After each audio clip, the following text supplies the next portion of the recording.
지금 메인 프로그램 종료 다시 설치하라고 뜨죠.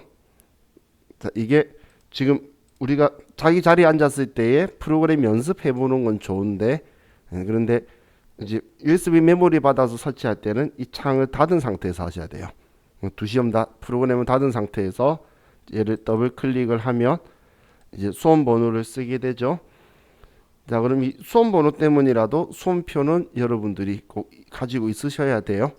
근데 이 수험표 집에서 출력이 용이하지 않으신 분들은 제가 시험 30분 전에 오라 그랬었죠.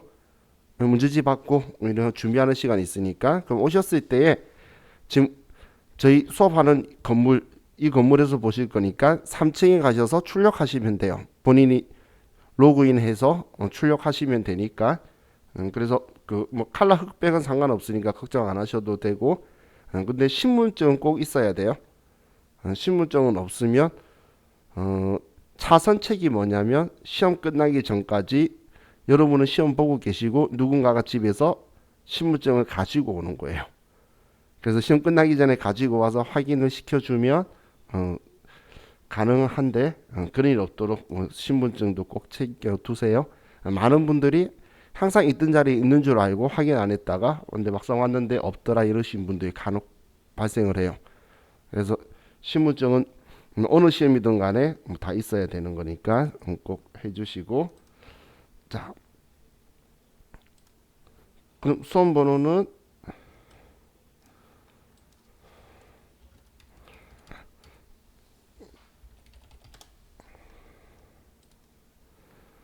자 이걸로 설치를 하고 이 시험도 똑같이 미리 문제지를 나눠 줄 거예요.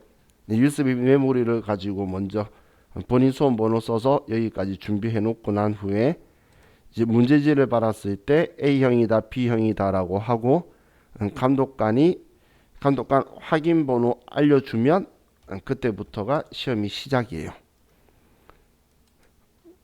자, 그럼 여기까지 준비되셨나요?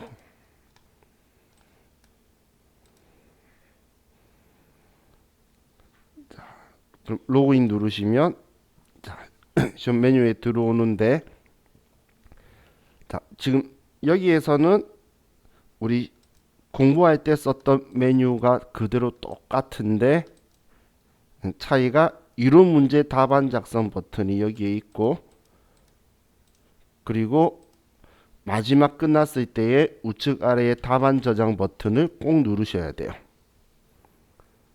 지금은 뭐 USB 메모리를 꽂아서 한 게 아니기 때문에 얘가 없다고 뜨는데 자, 이 답안 저장은 항상 제일 마지막에 입력한 게 우리 그 저장되는 값이니까 근데 수시로 그냥 내가 나왔을 때 보이면 그냥 누르셔도 돼요. 꼭 몇 번 눌러야 된다는 거 없고 이론 문제도 마음껏 드나들 수 있으니까 이론 문제 풀다가 실기 메뉴에서 이론 문제 찾을 수 있는 것들도 있죠.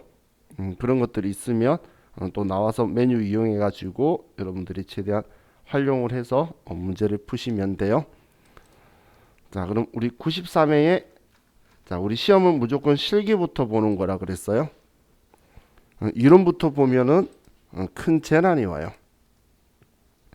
자, 우스갯소리로 제가 과거에 어릴 때 제가 시험을 볼 때 그 항상 시험 때는 짝꿍을 잘 만나야 된다고 제 옆에 앉으신 분이 제가 20대였는데 나이가 그때 당시 한 50대 정도 되어 보이시는 분이 제 옆에 앉아 있으셨어요.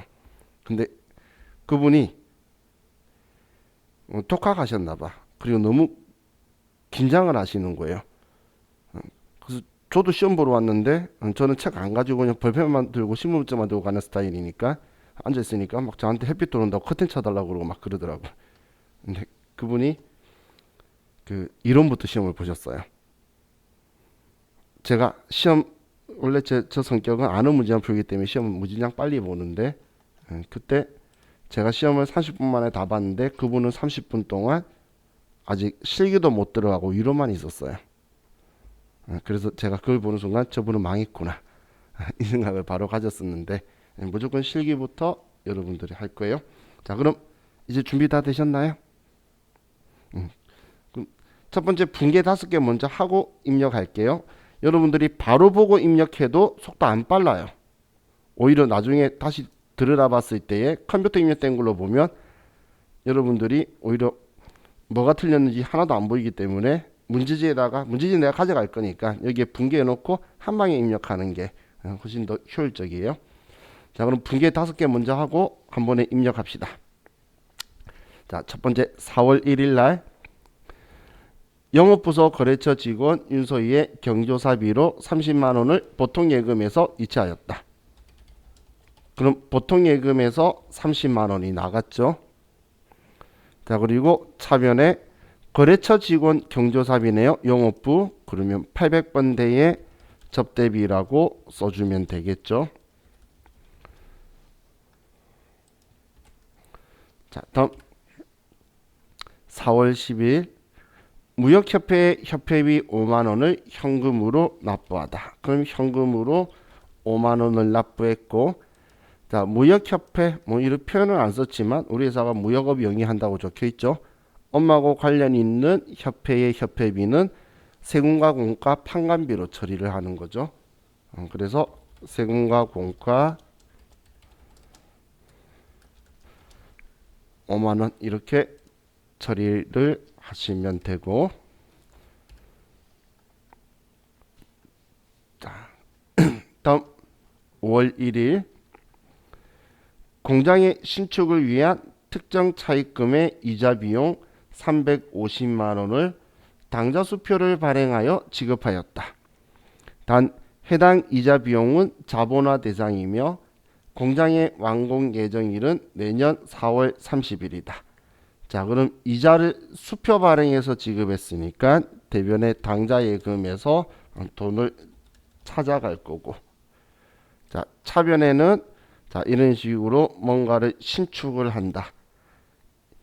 이자 비용이라고 나오는데 이자 이야기하면서 자본화 대상이라는 말이 있으면 건설 중인 자산 계정 과목을 생각하자라고 했죠. 그래서 건설 중인 자산이다. 350만 원.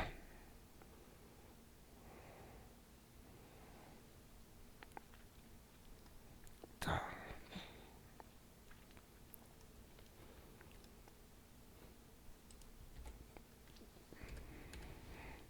다음 6월 5일 액면가액 1억 원인 사채를 9,900만 원에 할인 발행하였으며 대금은 전액 보통예금으로 받았다. 자, 그럼 사채 발행했으면 대변의 사채 얘는 무조건 액면가, 차변에는 보통예금으로 돈을 받는데 차이나는 이 100만 원은 사채 할인 발행 자금이다라고 써주면 되겠죠.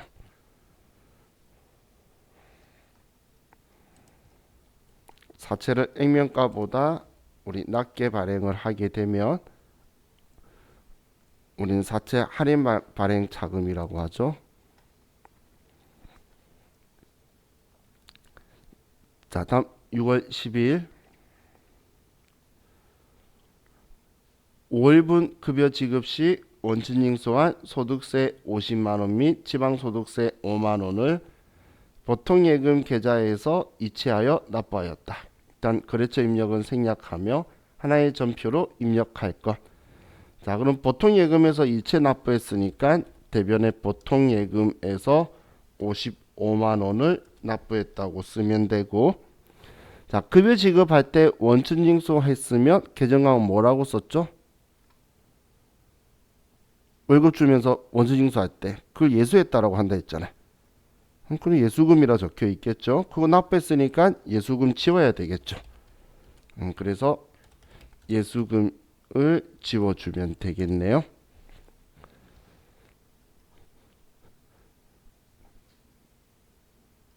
자, 그럼 이제 5개 분계 우리 컴퓨터 일반 전표 12월에 일반 전표에 자, 얘네들 입력하도록 합시다.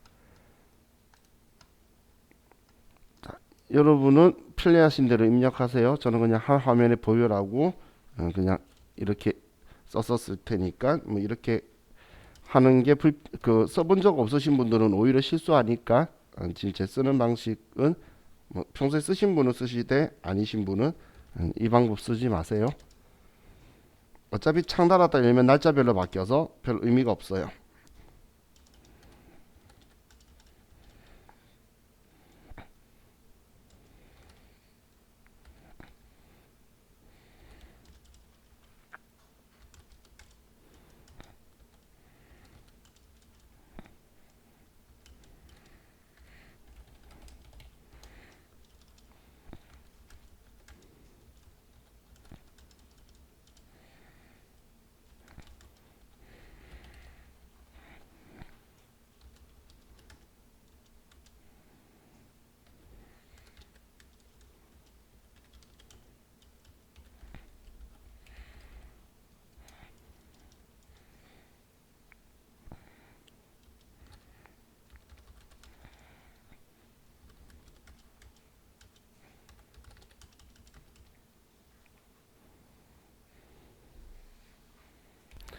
이제 메인 매출 전표를 볼게요.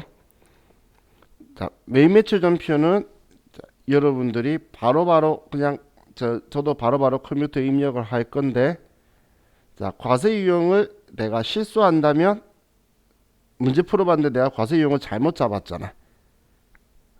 그 유형에서 틀리면 일단 게임 끝난 거죠. 그거는 회계 1급도 위험한 상태인 거예요.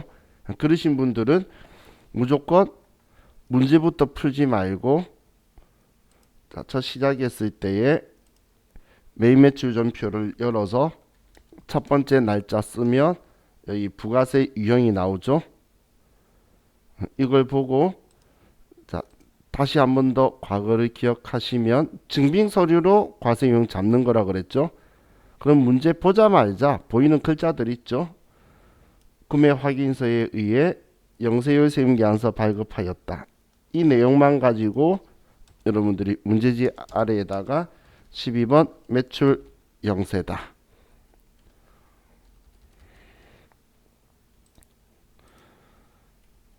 과세 유형이 내가 문제 현혹 안 되고 잘 잡으시는 분들은 상관이 없는데, 과세 유형에 실수가 있으신 분들은 증빙만 가지고 하시고 그리고 나서 문제를 보시는 게 실수가 잦고, 그렇다고 해서 속도가 느린 게 아니에요. 과세 유형 신경 안 쓰면 속도 더 빠르긴 해요. 문제 읽으면서 과세 유형 나도 모르게 생각하면서 속도 더 느려져요. 그럼 두 번째는 현금 영수증 발급하였다고 적혀 있죠. 그리고 뭐 아래 현금 영수증에도 부가가치세가 별도로 적혀 있고 문제도 부가가치세 포함이라고 적혀 있죠. 그렇기 때문에 이 과세 유형은 22번 현금 과세가 되겠죠.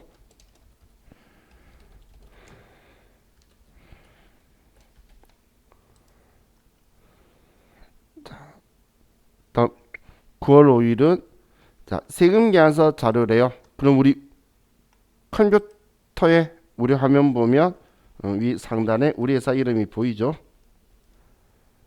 하나로 상사. 그럼 우리 회사 이름이 하나로 상사가 공급자에 있네요. 우리 회사가 그렇기 때문에 과세 유형은 11번 매출과세.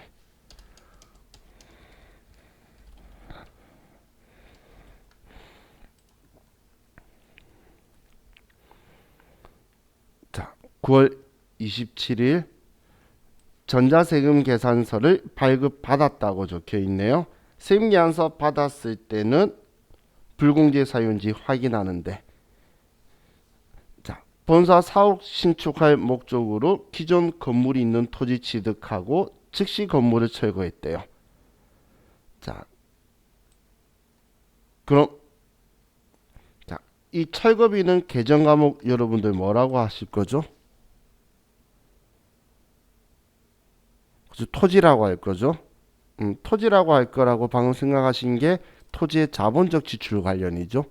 토지라는 자산 쓰는 게 그래서 54번 불공이 될 거고. 그리고 다음 12월 12일 날 직수출 적혀 있네요. 선적도 있고. 그러면 자, 이 유형은 16수출이고.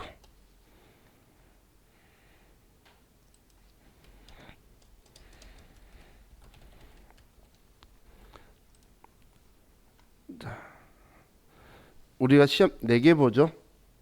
전산회계 1급, 전산세무 2급, FAT 1급, TAT 2급. 그럼 자, 전산회계 1급, 그리고 전산세무 2급, 그리고 FAT 1급은 세금 계산서 받았을 때만 불공제 사유인지 확인하시면 돼요.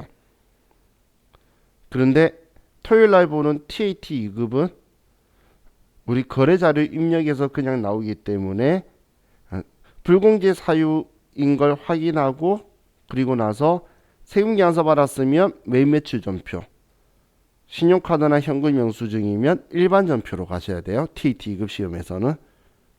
그래서 TAT 2급 시험만 그렇게 보시면 되고, 그 외 나머지 시험들은 지금 우리 전산세무 2급도 매입매출 전표에 입력하시오라고 적어놓고 나오는 문제이기 때문에 세금 계산서 받았을 때만 확인하라고 제가 말씀드리는 거예요. 자, 그럼 이제 얘네들 보고 바로 입력할게요. 자, 매입매출 전표 8월 7일 날.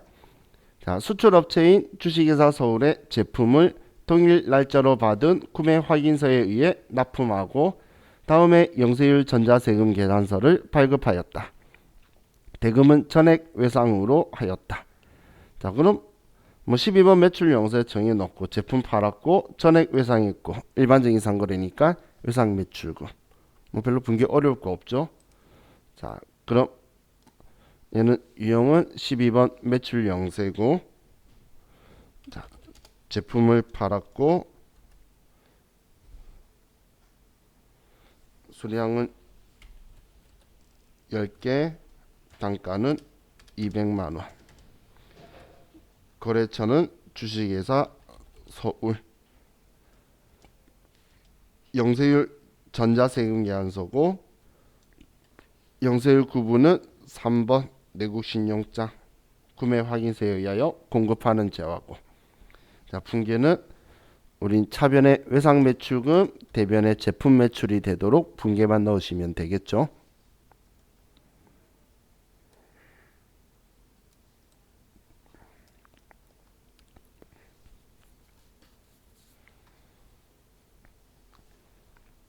자, 다음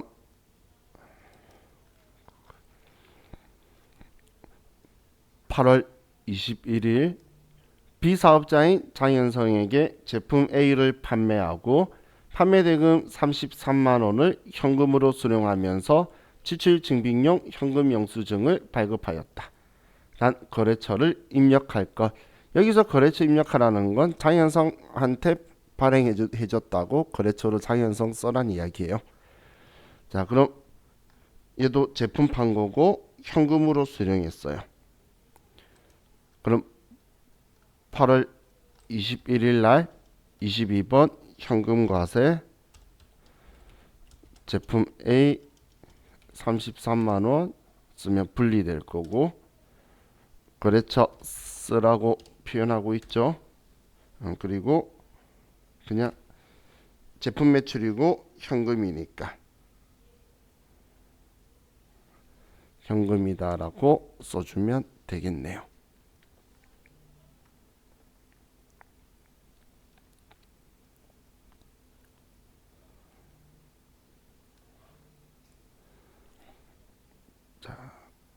다음 9월 5일 다음은 당사에서 발급한 전자세금 계산서 자료이다. 매입매출 전표에 입력하시오. 자, 그럼 얘는 뭐 11번 매출 과세고 제품 팔았고 그리고 제품 매출이고 현금으로 300, 외상이면 외상 매출금으로 4,100만원 이렇게 써주면 되겠죠. 자, 그럼 날짜가 9월 5일 날 11번 매출 과세고 제품 4천만원 공급받는 자 주식회사 항체 전자이어 분계는 호남. 자, 우리 차변에 현금으로 300만원 외상 매출금 4,100만원 이렇게만 들어와 있으면 되겠네요.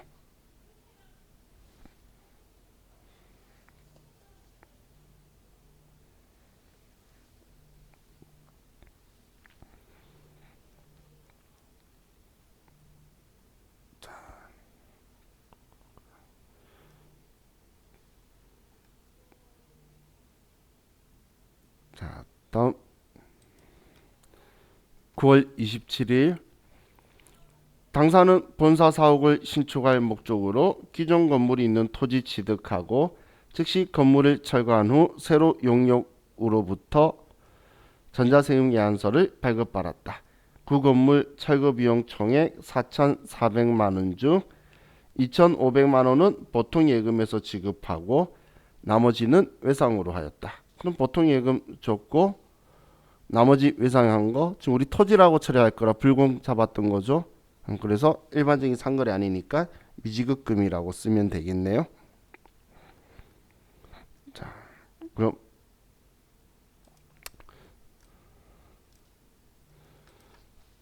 9월 27일 54번 불공 우리는 철거 비용이고 금액 4천만 원의 별도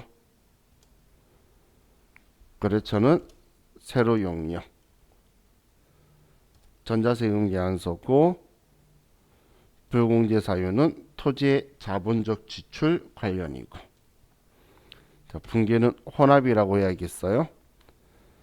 자, 우리가 불공제 선택한 이유가 계정과목 이걸 썼기 때문이죠. 그리고 대변에 보통 예금에서 2,500만 원 나머지는 미지급금이다.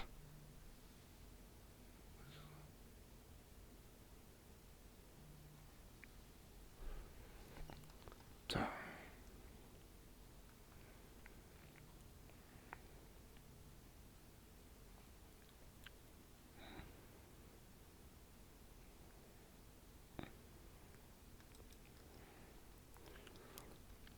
다음 12월 12일 미국 선사에 제품 2만 달러 직수출하고 수출 신고일 11월 26일. 자, 우리 시험에서는 수출 신고일은 우리한테 필요 없다라고 했어요. 항상.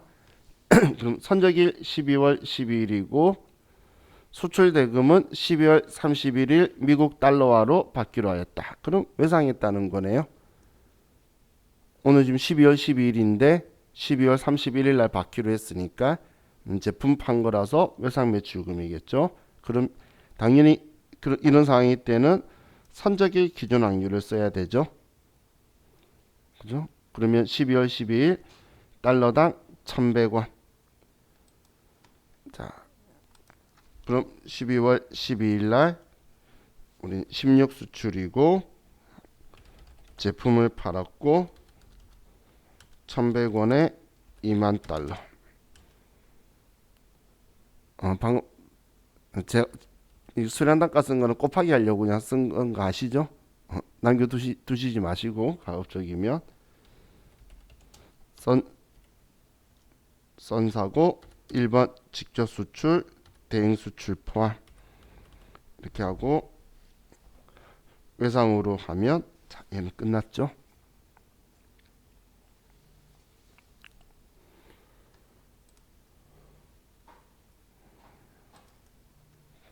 자,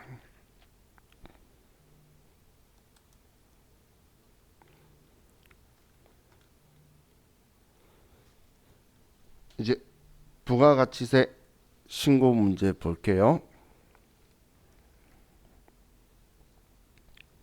자, 다음 자료 이용하여 2020년 1기 예정신고 기간에 대한 건물 등 감가상각자산 취득명세서를 작성하시오. 단 구입 시 감가상각자산으로 처리함. 이게 전부 다 감가상각자산으로 처리했다는 거니까 이 말은 뭐냐면 전부 다 고정자산으로 처리했으니까 다 입력해라 그거예요. 그럼 비품 구입했고 신용카드 기계장치했고 세금계산서 경차 900cc 구입하고 세금계산서 이거 전부 다 입력하는 거라 그랬죠. 그럼 여기에 입력 안 하는 건 뭐가 있을까요? 고정자산인데 입력 안 하는 거.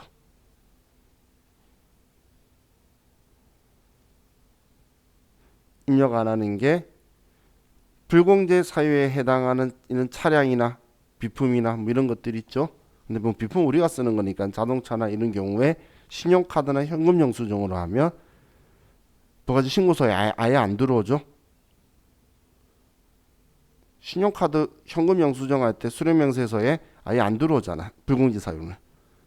그거인 경우만 제외하고는 전부 다 들어오는 거예요. 고정자산. 자, 그럼 얘네들 세 개 다 입력을 하면 되겠네요. 자, 그럼 건물 등 감가상각 자산 취득명세서로 가서 자, 기간 일기 예정인 1월부터 3월 2월 15일 날 대한전자 우리 비품이니까 4번 기타 200만 원의 별도 2월 28일 날 상신기계 기계장치 3천만 원 3월 30일 대한모터스 차량 운반구 1,500만 원.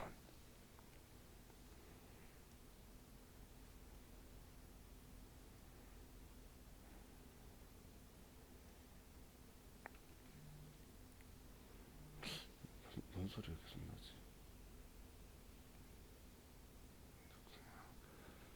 자, 이렇게 하고 저장하시면 얘는 끝나죠.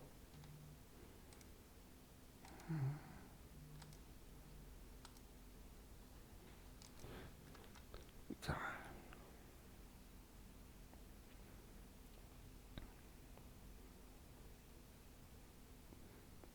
뭐 입력하는데 어려운 게 있는 거 아니죠? 그냥 보고 쓴 거예요. 다음 2번 다음 자료를 이용하여 2020년 1기 확정신고 기간에 대한 부가가치세 신고서를 작성하시오. 단 주어진 자료 외에는 고려하지 말 것. 자, 1번에 매출처별 세금계산서 합계표상의 금액은 공급가액 2억 5천, 세액 2,500이다. 자, 그럼 매출처별 세금계산서 합계표상의 공급가액과 세액이 일치한 거는 10%로 맞는 거는 전부 다 과세의 세금계산서란 이야기죠. 그러면 1번 칸에 부가가치 신고서 4월부터 6월로 가서 1번 칸에 2억 5천만 원으로 쓰고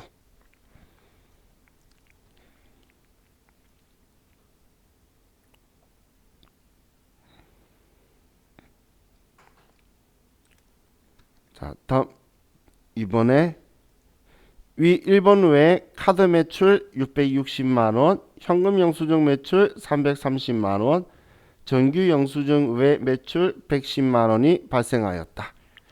모두 부가가치세가 포함된 금액임. 그럼 지금 카드 매출, 현금 영수증 매출은 다 과세 거래니까 우리는 3번 칸에 공급 가액으로 들어갈 거니까 600만 원, 300만 원에서 900만 원이 3번 칸에 신용카드 현금 영수증 갈 거고 얘도 부가세 포함 금액이니까 과세 거래인데 정규 영수증 외 매출이니까 우리는 과세의 기타 4번 칸에 100만 원이 들어가야 되겠죠. 자, 그럼 3번 칸에는 900만 원, 4번 칸에는 100만 원.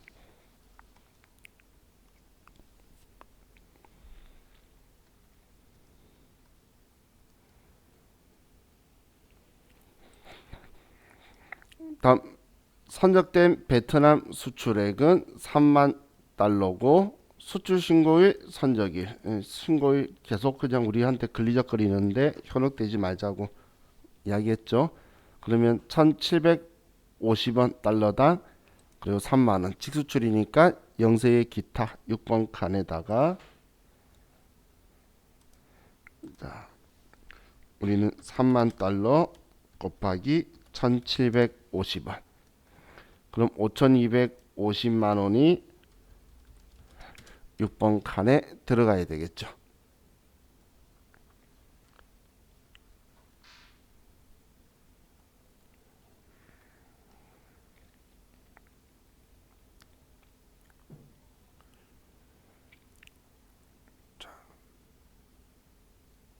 다음 4번에 매입처별 세금계산서 합계표 상의 금액 공급가액 1억 4,500, 세액 1,450만 원이다. 자, 일반 매입분이니까 세금계산서에 그러면 우리는 매입에서 10번 칸 세금계산서 일반 매입 10번 칸에다가 1억 4,500, 1,450 써주면 되겠죠. 자, 그럼 1억 4,500, 1,450만 원.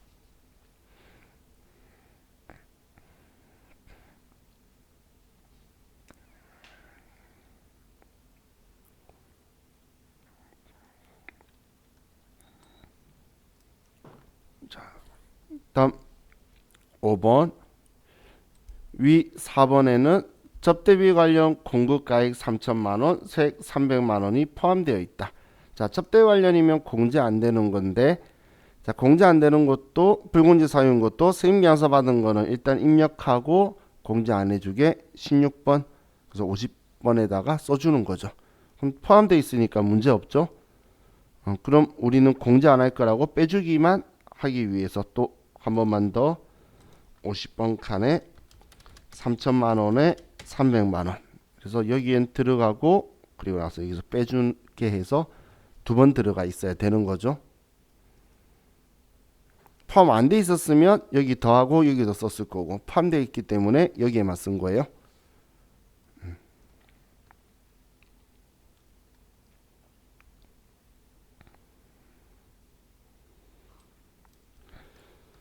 자, 다음 신용카드로 매입한 중고승용차 매입세 공제 대상임 공급가액 350만 원, 세액 35만 원. 뭐 경차인가 봐요. 매입세 공제된대. 그러면 신용카드에 고정자산 고정매입 42번 칸에다가 350만 원, 35만 원 이렇게 써주시고.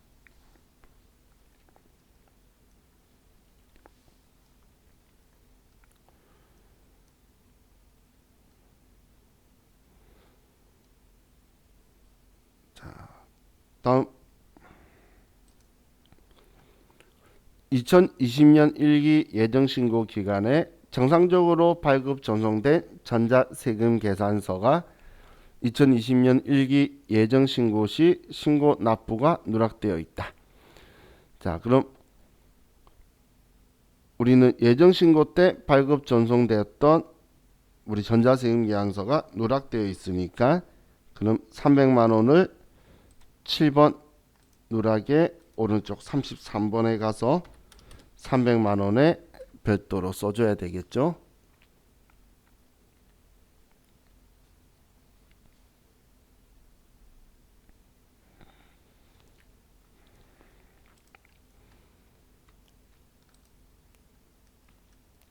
자, 다음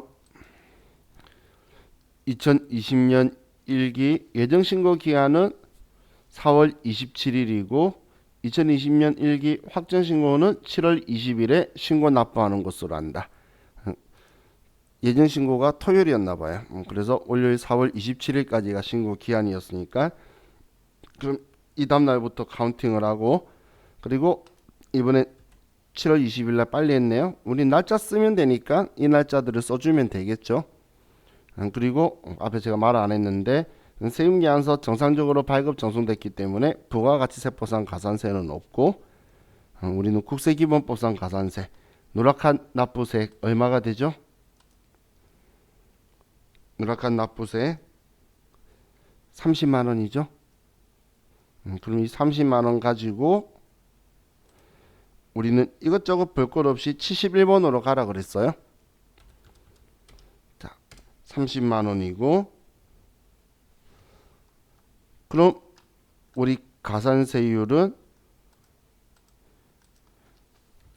30만 원에 10%고 그럼 3만 원 되죠. 지금 얘도 1개월 넘어갔고 3개월 이내 신고하는 거죠. 그러면 75% 감면이니까 25%만 부과하면 7,500원이 되죠. 자, 그래서 가산세는 7,500원이 먼저 되고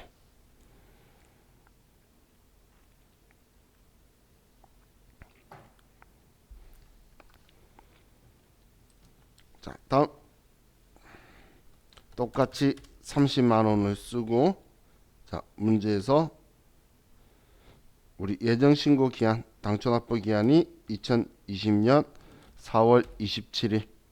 지금 신고하는 건 2020년 7월 20일.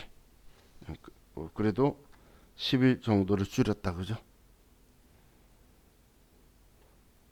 확인하면 6,300원 나오면 얘도 끝났네요.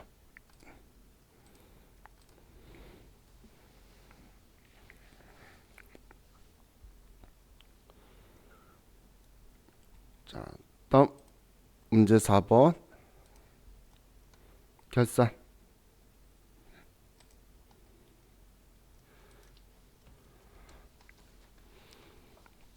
자, 수능 결산부터 먼저 하고 자동 결산 들어가야 되겠죠. 자, 2020년 9월 1일 1년 이내 상환하는 조건으로 2만 달러를 차입하였다. 차입 당시 환율은 달러당 1280원이고 2020년 12월 31일 현재 기말 환율이 1270원이다. 자, 그럼 우리가 장부에 적혀 있는 금액은 2만 달러 곱하기 1280원이 되어 있다는 거죠. 그러면 2만 달러 곱하기 1280원 하면 2560만 원이다라고 장부에 적혀 있는데 기말 환율로 환산을 하면 자, 얘는 1270원이라는 거예요. 그럼 금액이 2540만 원이죠. 그러면 얘는 지금 마이너스 20만 원이 발생했다는 걸 알겠네요. 자, 이렇게 해도 되고 지금 얘는 이렇게 봐도 되겠죠. 1280원 빼기 1270원 곱하기 2만 달러. 그렇게 해도 10원이니까 20만 원 나오겠지. 그죠? 자, 그럼 일단 우리는 20만 원 내려야 된다는 걸 알았고, 자, 그다음 우리가 찾을 게 계정 과목이 뭐였냐? 1년 이내 상환 조건으로 우리가 차입했어요. 그 말은 곧 단기 차입금으로 장부에 적혀 있었다는 거죠. 그럼 단기 차입금을 20만 원 줄일 거면은 차입금은 부채니까 대변이 자기 자리인데 줄여주기 위해서 차변에 단기 차입금 거래처 쓰려는데 문제 거래처가 없네요. 그러면 그냥 패스하고 자, 대변에 우리는 외화를 기말엔 환산이라 그랬죠. 환산하는데 부채가 내렸으니까 이익이다. 금액은 20만 원 이렇게 써줘야 되겠죠.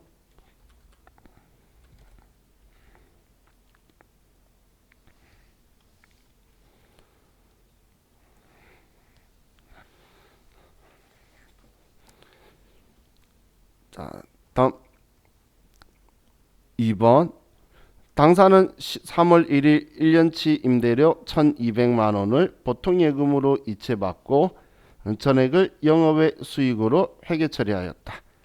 임대차 계약서상 임대기간은 2020년 3월 1일부터 2021년 2월 8일이다. 월할 계산을 할 것. 자, 일단 우리가 계정 과목 처리한 게 영업외 수익으로 처리했다는 건 이 임대료로 900번대 임대료로 수익 처리했다는 이야기죠. 자, 그럼 그 다음 우리가 볼 게 단기는 10개월이고 차기는 2개월이고 그럼 단기는 1000만 원을 수익 인식해야 되는 거고 차기 거는 200만 원을 인식해야 되는 거죠.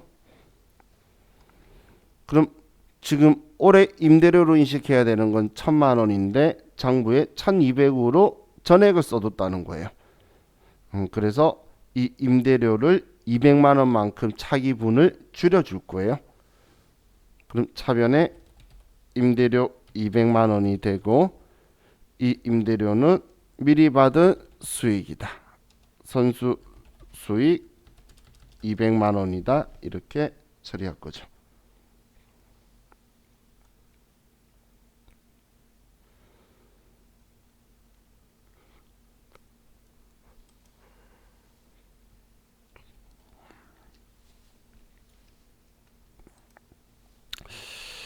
자, 3번.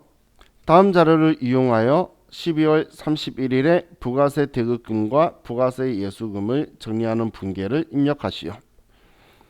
납부세액은 미지급 세금으로 계상하고 환급세액은 미수금으로 계상하시오. 자, 그럼 부가세 대급금은 자, 우리가 얘를 기본 틀이 차변의 부가세 예수금, 대변의 부가세 대급금. 그럼 지금 여기에서 예정신고 미환급세액은 예정 때도 우리는 똑같이 이렇게 분계를 하는데 환급해야 될 게 있으면 미수금이라고 써뒀겠죠. 장부에 미수금이라고 적혀 있을 거라는 거예요. 자, 그리고 전자신고세액 공제는 자비익으로 처리할 거예요.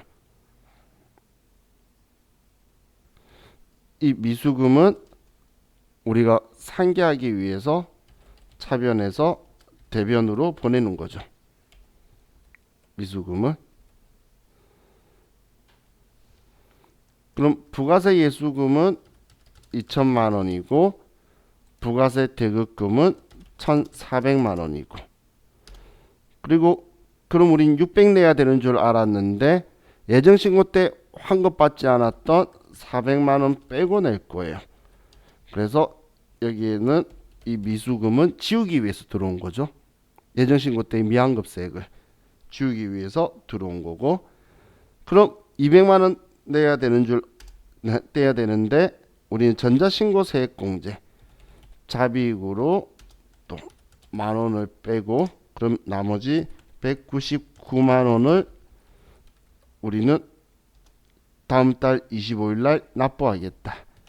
미지급 세금으로 처리를 해두면 되겠네요.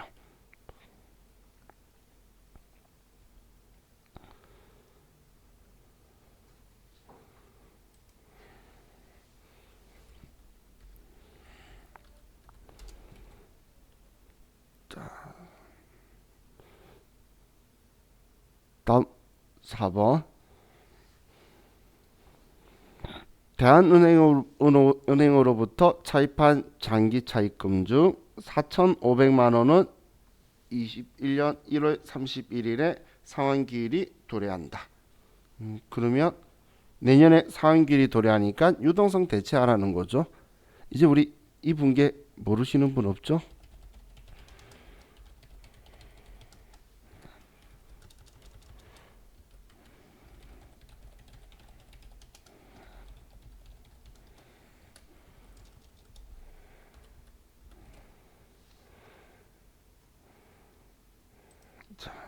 다음. 당기분 법인세가 5,400만 원 법인 지방소득세 포함으로 계산되어 있다. 자, 우리는 법인세 공부 안 했죠? 그럼 우리는 회계상의 법인세만 아시잖아요. 회계상의 법인세는 지방소득세 포함이에요. 법인세 등이나 법인세 비용은. 그러니까 지방소득세 포함 적혀 있는 거에 현혹 드시지 마시고 단 회사는 법인세 중간연합세액과 이자소득 원천징수세액의 합계액인 3,600만 원을 산납세금으로 계상하고 있다. 자, 그럼 지금처럼 이거 하나 때문에 자동계산가기 귀찮을 수 있겠죠. 그러면 이렇게 분개하시면 돼요. 법인세 등 5,400만 원 대변에 산납세금 3,600만 원. 그럼 나머지 1,800만 원은 미지급 세금이라고 직접 이렇게 분개를 해도 되고, 아니면 계산자료 입력 가서 선납세금 옆에 3,600 쓰고, 그리고 추가 계상액에 1,800만 원을 쓴 후에 전표 추가하셔도 되고, 둘 다 하시면 안 되고, 둘 중 하나를 여러분들이 선택해서 하시면 돼요. 자, 그럼 일반 전표 12월 31일 날, 자, 이 분개 5개 우리 해놓고 쉽시다.